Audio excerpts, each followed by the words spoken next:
High up in the mountains of Turkey lived a beekeeper named Ibrahim.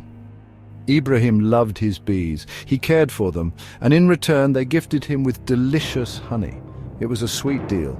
Every day was a good day for Ibrahim, except when the bears came. Bears love honey, and they were always on the hunt for a sweet treat.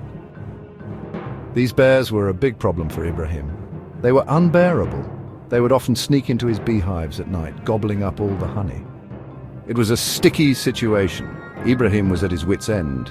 He needed to find a way to protect his honey, but he also didn't want to hurt the bears. He was in a real jam.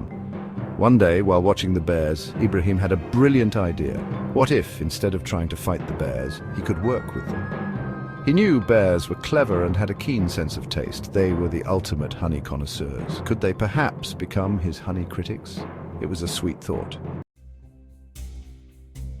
Ibrahim decided to build special feeding platforms near his beehives, hoping to befriend the bears. He carefully chose a variety of his honey, each representing a different flower nectar.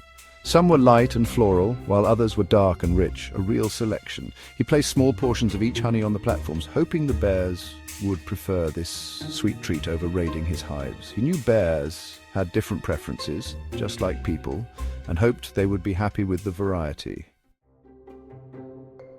At first, the bears were hesitant. They didn't want to make a beeline for the honey just yet. They were used to getting honey the easy way.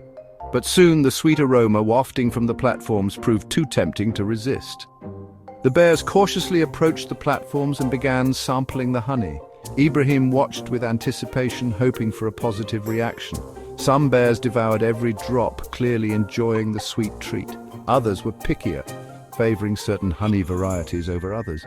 They were the connoisseurs of the bear world. Ibrahim carefully noted their preferences, learning which honey was the bear's choice. It was the beginning of a sweet discovery. Ibrahim's plan was a success. The bears loved their honey tasting sessions and largely stopped beelining for his bees. Ibrahim in turn used the bears' feedback to make his honey even more delicious.